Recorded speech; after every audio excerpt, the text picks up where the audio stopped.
आज के युग में दहेज, बलात्कार, हत्या जैसे जघन्य अपराधों से डरकर भले ही माता पिता जन्म से पूर्व लिंग परीक्षण कर बेटियों को पैदा करने में असहज महसूस करते हो, लेकिन भारत जैसे बहुजन समाज देश में एक जाति वर्ग ऐसा भी है जहां बेटी के जन्म पर जश्न मनाया जाता है। इस समाज का उत्कृष्ट नाम है आदिवासी समाज, जहां जब भी कन्या जन्म लेती है तो माहौल उस परिवार का किसी त्योहार सा हो उठता है। तो आइए मिलिए ऐसे ही एक परिवार की साहसी लड़की से।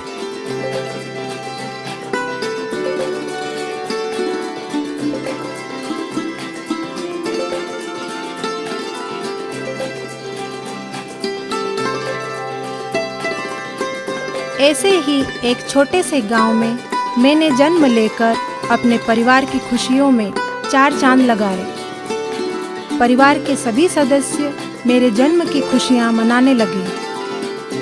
माता पिता से प्राप्त असीम दुलार से मैं धीरे धीरे 3 वर्ष की हो गई।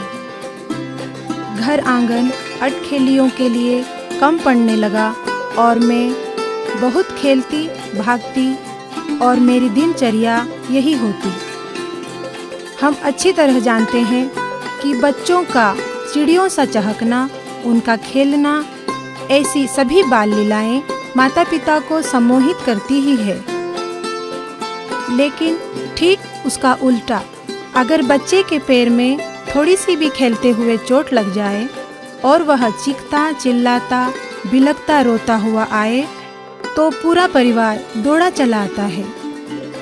क्या हुआ मेरी बेटी को? मेरी बेटी को किसने मारा? बस इसी तरह बिटिया को मनाने, समझाने, चुप कराने व उसको असल में कहाँ दर्द है जानने की कोशिश की जाती है। बरसात की झड़ी में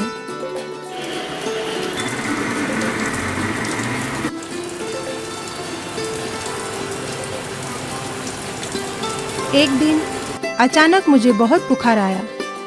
माँ पिताजी बहुत चिंतित थे, क्या करें क्या ना करें। बारिश तेज है, गांव से शहर भी दूर है, लेकिन बुखार से तड़पती बिटिया को देख माँ बाप को भला चैन कैसे पड़ता। पास के ही गांव में एक डॉक्टर थे, वहाँ मुझे उपचार के लिए ले जाया गया। उस वक्त को मैं जब आज महसूस करती हूँ तो एक ही विचार आता है, कैसे कोई डॉक्टर बुखार से तपती 3 वर्ष की बच्ची को डायरेक्ट इंजेक्शन दे सकता है, क्योंकि इंजेक्शन देने के लिए भी बुखार के कम होने का या पसीना छूटने का इंतज़ार किया जाता है।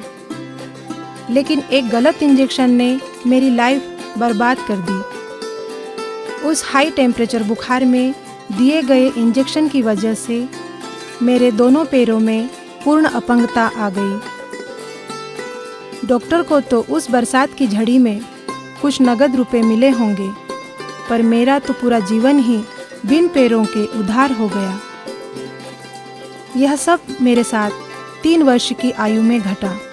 और मैं क्या, दुनिया की कोई भी बच्ची 3 साल की उम्र में कुछ नहीं समझती। और माता पिता का तो सवाल ही नहीं उठता, वो पहले ही निरक्षर थे। लेकिन उम्र बढ़ती गई और समझ भी। समय बीतता गया, वातावरण बदलता गया और उसके साथ मैं अपने अतीत के पन्नों को भी भूल गई, क्योंकि 3 साल की उम्र की यादें किसी भी बच्चे में शेष नहीं रहती। मुझे लगता गया मैं ऐसे ही हूँ, और इसी अवस्था में मैंने मन को श्रम में डिवाइड कर दिया। मुझे कभी इस बात का एहसास न हुआ कि मैं औरों से डिफरेंट हूँ, क्योंकि मैं अपने दिनचर्या के हर कार्य को बहुत एंजॉय करती हूँ। मैं घर के, बाहर के, खेतों के सभी कार्यों में खुद को इन्वॉल्व करती हूँ।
पर जब कोई सहज स्थिति होती कि कोई व्यक्ति या स्त्री मेरी तरफ काफी गौर से देख रहे हो, तो एहसास होता है कि काश मैं ऐसी ना होती।